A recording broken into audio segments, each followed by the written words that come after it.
Dr. David Braddock, Executive Director of the University of Colorado's Coleman Institute for Cognitive Disabilities, reported on the state of the state in disability services and how Indiana compares with other states and national trends at the December 2008 conference of the Indiana Governor's Council for People with Disabilities.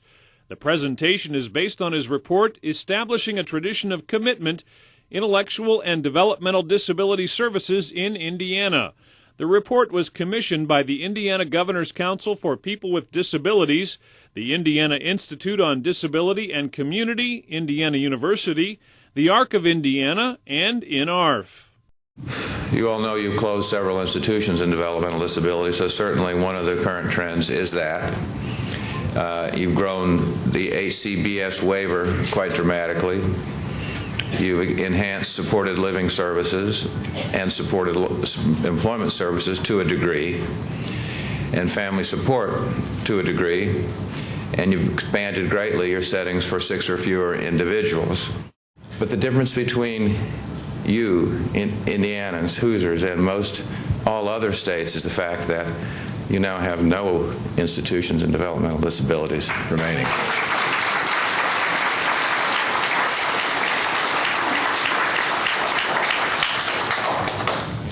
This puts you in rather exclusive company. You may now tell your friends out of state, you are the largest American state to operate a developmental disabilities service system without reliance on a single state-operated DD institution. What you provide outside Indiana is the opportunity for the bully pulpit to point out that it's possible to operate institution-free service delivery systems for people with developmental disabilities in large, heavily populated, industrial, urbanized states. And this has been more important than perhaps you realize at this moment. I can say to you that the significance of what you've done is just short of profound, and you should really be proud of it. And you should make sure that you get it right going forward in terms of the implementation of services and supports in the community now that you're not relying on institutions, because that's where the action is now. Once you close the institutions, you've opened the door of opportunity and the door of responsibility to build the strongest possible community and family support systems that can be created. It is only in that part of this challenge that you've faced that you can live up to the idea of the dream of an institution-free service delivery system in your home state and help to set an example for the rest of the country. You know, are you perfect yet? No. But you're on your way toward being much improved. You still have about 20% of your system, that's this part right here, associated with 7 to 15 person ICFs-MR in the community. You still have 13% of your system, which is associated with 1,640 people with DD in nursing homes. These are proportionately large numbers of people that significantly exceed the percentage in nursing facilities in the comparison states. So you're utilizing a lot more nursing facilities, 1,640 people in nursing facilities with developmental disabilities. And you have 2,430 people in 7 to 15 person ICFs-MR.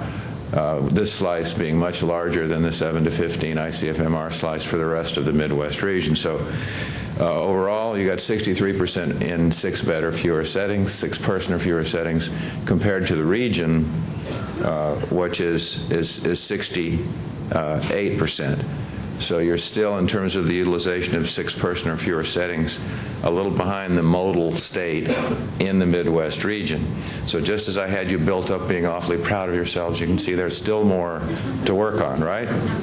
Even given all of the incredible activity of the last 12, 14, 16 years, you're still not quite at the U.S. average in terms of the numbers and percentage of people that you have in settings for 6 or fewer individuals, or perhaps even 3 or fewer individuals if we want to get persnickety about it. But the U.S. has increased gradually over the last 10 or 15 years the number of people in six or fewer person settings. The last few years, the average has dropped from 10% to about 4% growth per year. But look at your growth here in Indiana. You've averaged 9% per year from 04 to 08. That's hugely more dramatic than the average growth in the average U.S. state. And you had a 20% increase, literally, in 6 or fewer settings from 03 to 04. Of course, remember, your base was comparatively small, so it was possible to grow this rapidly, this quickly.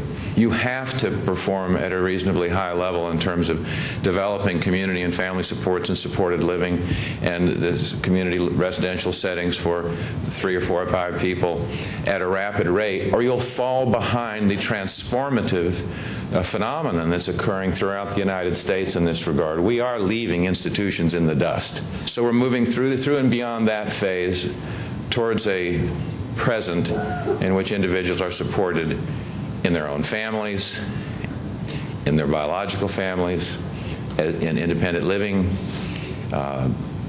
in jobs, and so forth. And this is turning out to be more than a lifetime's process.